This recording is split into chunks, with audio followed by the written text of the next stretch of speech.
गुरु प्यारी साध संगत जी, स्वागत है आपका हमारे चैनल गुरु नानक साखी पर।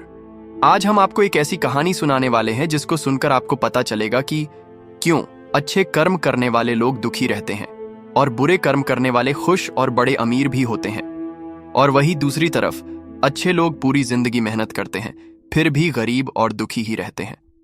तो चलिए मैं आपको ये एक कहानी के माध्यम से समझाने की कोशिश करता हूं। उससे पहले अगर आपने हमारा चैनल सब्सक्राइब नहीं किया तो कृपया करके सब्सक्राइब कर दीजिए, क्योंकि यहां आपको ऐसी ही कहानियां सुनने को मिलती रहती हैं जो आपको एक अच्छी शिक्षा दे सके। तो चलिए कहानी शुरू करते हैं। दोस्तों, एक बार की बात है, राजस्थान के तपते मैदानों में करण नाम का एक आदमी रहता था। जैसलमेर के पूरे गांव में उसे करण द काइंड के नाम से जाना जाता था। यह उपाधि उसे धन या शक्ति से नहीं बल्कि उसकी अटूट करुणा से मिली थी। करण एक साधारण कुम्हार था। उसके हाथ मिट्टी के बर्तनों को आकार देने से कठोर हो गए थे, जिनमें प्यासे के लिए पानी और भूखों के लिए भोजन होता था। 40 साल की उम्र में उसकी पत्नी मीरा थी, जिसकी हंसी मंदिर की घंटियों की तरह गूंजती थी, और 2 बच्चे थे। 12 साल का एक बेटा रवि, जिसकी आंखें जिज्ञासा से भरी थीं, और 8 साल की एक बेटी प्रिया, जो मानसून की बारिश में मोर की तरह नाचती थी। करण का जीवन प्राचीन भारतीय दर्शन, धर्म, धार्मिक जीवन में निहित था। वह कर्म में विश्वास करता था, ब्रह्मांडीय नियम कि प्रत्येक कर्म भविष्य की फसलों के लिए बीज बोता है। भलाई करो तो भलाई ही होगी, वह अक्सर अपने बच्चों से कहा करते थे, और अपने दादा द्वारा गांव के बरगद के पेड़ के नीचे पड़ी गई भगवद गीता का हवाला देते थे। वह अपनी थोड़ी सी कमाई विधवाओं में बांटते, आवारा कुत्तों को खाना खिलाते और बिना किसी इनाम की चाहत के पड़ोसियों के झगड़ों में मध्यस्थता करते थे। एक ऐसे देश में जहां सूखे ने धरती को झुलसा दिया था और बाढ़ ने उम्मीदों को डुबो दिया था, करण भलाई के प्रतीक थे। लेकिन जैसा कि आर्षि कहते हैं, भाग्य का पहिया अप्रत्याशित रूप से घूमता है, और कभी कभी यह अपने भार तले सबसे पवित्र आत्माओं को भी कुचल देता है। इसकी शुरुआत सूखे से हुई। उस साल जीवनदायिनी मानसून ने जैसलमेर से मुंह मोड़ लिया। आसमान बेरहम नीला बना रहा, धरती को ऐसे चीर रहा था जैसे भट्टी में बहुत देर तक पड़े मिट्टी के बर्तन। करण के खेत, जो आमतौर पर सुनहरे गेहूं से भरे होते थे, धूल में मिल गए। वह असहाय होकर अपनी फसलों को मरते हुए देखता रहा। उनके पत्ते मानो प्रार्थनाओं के अनुत्तरित होने पर भी मुड़े हुए थे। क्यों भगवान? उसने अपने साधारण से घर के मंदिर में मूर्तियों से फुसफुसाते हुए धूप बत्ती जलाई, जिसका धुआं उदासीन आकाश की ओर मुड़ा हुआ था। मीरा ने उसके कंधों पर हाथ रखकर उसे सांत्वना देने की कोशिश की। कर्म हमेशा तुरंत नहीं मिलता मेरे प्यारे, शायद यह एक परीक्षा है, भगवान राम के वनवास की तरह। लेकिन उदासी और गहरी होती गई। करण की आंखों की रोशनी रवि रेगिस्तान के सूरज से भी ज्यादा तेज बुखार से बीमार पड़ गया। गांव की ओंझा लक्ष्मी नाम की एक बुजुर्ग महिला, जिसकी साड़ी में जड़ी बूटियां बंधी थीं, ने सिर हिलाया। यह बुरी नजर है, या शायद सूखते कुएं का प्रदूषित पानी। करण ने दूर के शहर से दवा मंगवाने के लिए अपनी बेशकीमती भैंस बेच दी, लेकिन रवि की हालत बिगड़ती गई। रातें दिन में बदल गईं जब करण अपने बेटे के बिस्तर के पास बैठा, उसे ताड़ के पत्ते से पंखा झलता हुआ लड़के का उत्साह बनाए रखने के लिए महाभारत की कहानियां सुनाता रहा। अर्जुन, याद है बेटा? उसने युद्धों का सामना किया, लेकिन कभी विश्वास नहीं खोया। फिर भी अंदर ही अंदर करण का दिल टूट गया। अच्छे लोगों के साथ बुरा क्यों होता है? क्या वह नेक दिली से नहीं जी रहा था? गांव वाले फुसफुसा रहे थे, करण की धर्मपरायणता की परीक्षा देवता ले रहे हैं। लेकिन जब शहरों में चोर फल फूल रहे हैं, तो उसे ही क्यों? रवि जिंदगी और मौत के बीच झूल रहा था। तभी एक और झटका लगा। इंद्र के प्रकोप जैसी भयंकर रेत का तूफान गांव में आया, घरों को मिट्टी में मिला दिया और करण के भट्टे को तहस नहस कर दिया। हफ्तों की मेहनत से बनाए उसके मिट्टी के बर्तन खंडहर हो गए, घड़े फूट गए, कटोरे बिखर गए। मीरा अब खुलकर रो पड़ी। उसके आंसुओं से सूखी जमीन भीग गई। हमने सब कुछ दे दिया करण, गरीबों को, मंदिर को, यह अंतहीन दुख क्यों? प्रिया, जो पूरी तरह समझ पाने के लिए बहुत छोटी थी, अपने पिता की धोती से चिपकी रही। उसकी धीमी आवाज पूछ रही थी, पापा, क्या भगवान हमसे नाराज हैं? करण के पास कोई जवाब नहीं था। वह गांव के सामने बने प्राचीन किले की ओर भटक गया, जहां किंवदंतियों में उन राजाओं के बारे में बताया गया है जिन्होंने इससे भी बड़ी परीक्षाएं झेली थीं। सुनहरे पत्थरों के बीच बैठा वह इस शाश्वत प्रश्न पर विचार कर रहा था, यदि कर्म न्याय संगत है तो मासूमियत क्यों कष्ट सहती है? निराशा में करण को अपने बचपन की कहानियां याद आईं। उसकी दादी ने संसार के चक्र, जन्म और पुनर्जन्म के चक्र के बारे में बताया था, जहां पिछले जन्मों के कर्म वर्तमान में लहरों की तरह फैलते हैं।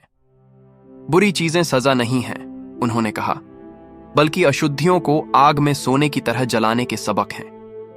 लेकिन अब ऐसा ज्ञान खोखला लग रहा था।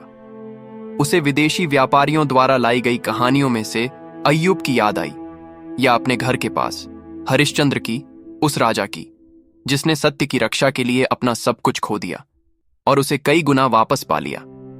फिर भी उदासी की चपेट में करण खुद को परित्यक्त महसूस कर रहा था।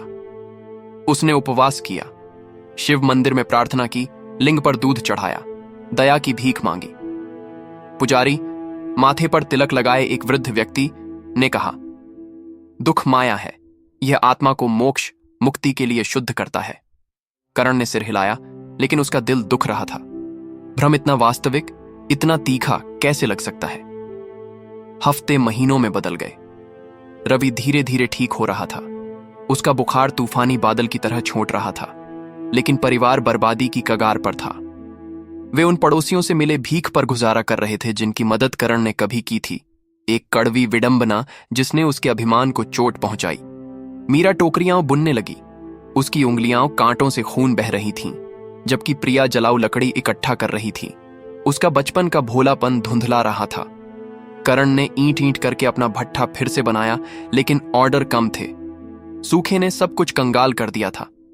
एक शाम जब सूरज टीलों के पीछे डूब रहा था और आसमान केसरिया और लाल रंग में रंग रहा था, एक अजनबी आया। वह एक तपस्वी थे, जटाओं वाले और राख से सने शरीर वाले एक साधु, जिनके हाथ में संस्कृत के श्लोक खुदे हुए थे। मैं शरण चाहता हूं, उन्होंने कहा। उनकी आवाज दूर से गरजने की गड़गड़ाहट जैसी थी। हालांकि करण बोझिल थे, फिर भी उन्होंने उनका स्वागत किया। हमारा घर साधारण है, पर है तो तुम्हारा। मीरा ने बचे हुए आटे से रोटियां बनाई और परिवार ने आग के पास बैठकर कहानियां सुनाई। साधु सुन रहे थे, उनकी आंखें मानो आत्माओं को पढ़ रही हों।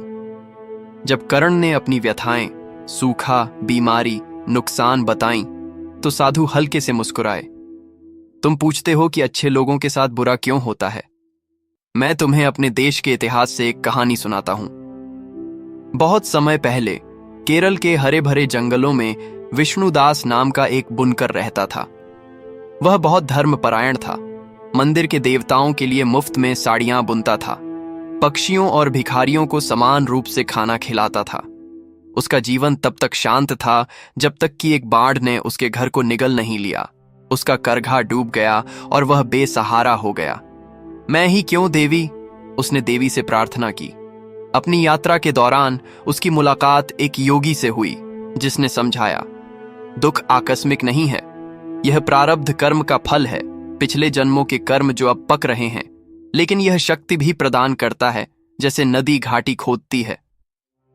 विष्णुदास ने दृढ़ता से काम लिया, नए कौशल सीखे और समय के साथ उनके बुने हुए चित्रपट राजाओं के महलों की शोभा बढ़ाने लगे। सुख लौट आया, सहे गए दुख के बदले और भी समृद्ध। करण ने इस पर विचार किया, लेकिन संदेह बना रहा। अगर कर्म पिछले जन्मों का है, तो हम इसे कैसे जान या बदल सकते हैं? साधु ने उत्तर दिया, क्रियमाण कर्म वर्तमान के कर्मों के माध्यम से आपकी अच्छाई भविष्य के सुख के बीज बोती है। और याद रखें, देवता योग्य लोगों को ऊंचा उठाने के लिए उनकी परीक्षा लेते हैं। द्रौपदी के अपमान या सीता के अपहरण के बारे में सोचें। उनकी परीक्षाओं ने किंवदंतियां गढ़ी थीं। जैसे जैसे रात गहराती गई, साधु ने उन्हें आशीर्वाद दिया और भोर में बीजों की एक छोटी थैली छोड़कर चले गए। इन्हें बो दो, उन्होंने कहा, वे आपकी आत्मा की तरह ही दृढ़ हैं। प्रेरित होकर कर्ण ने कुएं के पास साफ की गई जमीन के एक टुकड़े में बीज बो दिए। चमत्कारिक रूप से सूखे के बावजूद वे अंकुरित हो गए।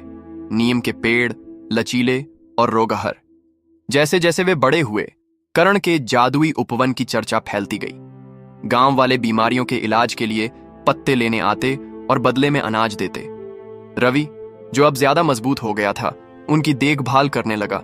उसकी हंसी लौट आई। लेकिन असली बदलाव तब आया जब व्यापारियों का एक कारवां वहां से गुजरा। उस दयालु कुम्हार की कहानियों से आकर्षित होकर उन्होंने मसालों के लिए फूलदान मंगवाए और अच्छी खासी कीमत चुकाई। कर्ण का भट्ठा फिर से गरज उठा। लपटें मानो आशा के पुनर्जन्म की तरह नाच रही हों। फिर भी उदासी फिर से उभर आई। पानी लाते समय प्रिया का टखना मुड़ गया, यह याद दिलाते हुए कि जीवन दोष रहित नहीं है। मीरा ने अपने डर के बारे में बताया। क्या होगा अगर और परीक्षाएं आए? कर्ण, जो अब समझदार हो गया था, ने उसे थाम लिया। आएंगी मेरी प्यारी, लेकिन हमने सीख लिया है कि बुरी चीजें अंत नहीं बल्कि विकास के पुल हैं। वह बरगद के पेड़ के नीचे गांव के बच्चों को पढ़ाना शुरू कर दिया, उपनिषदों के दर्शन साझा करते हुए।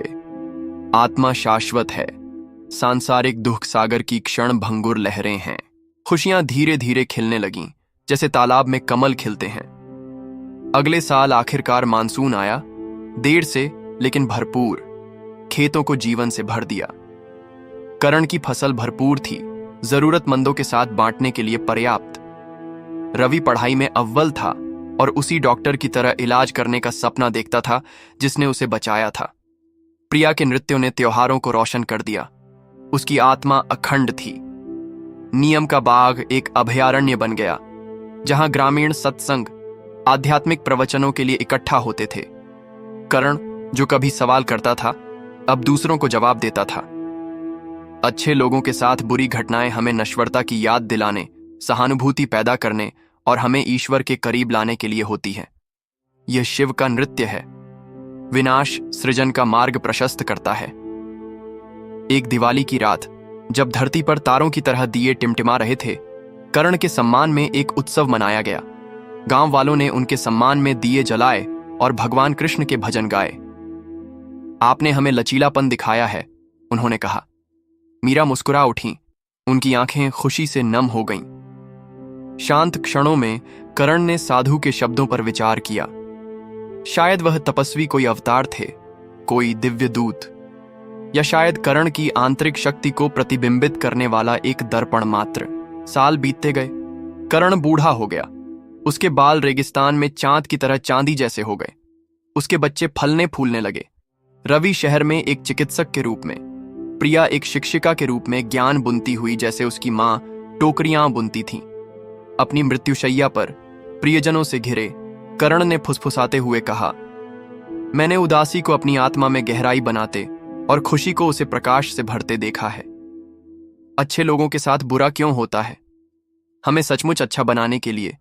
दयालु, बुद्धिमान, अटूट। उनकी कहानी पूरे राजस्थान में फैल गई, एक आधुनिक दृष्टांत जो प्राचीन महाकाव्यों की प्रतिध्वनि करता है। मंदिरों में पुजारी इसे दोहराते थे।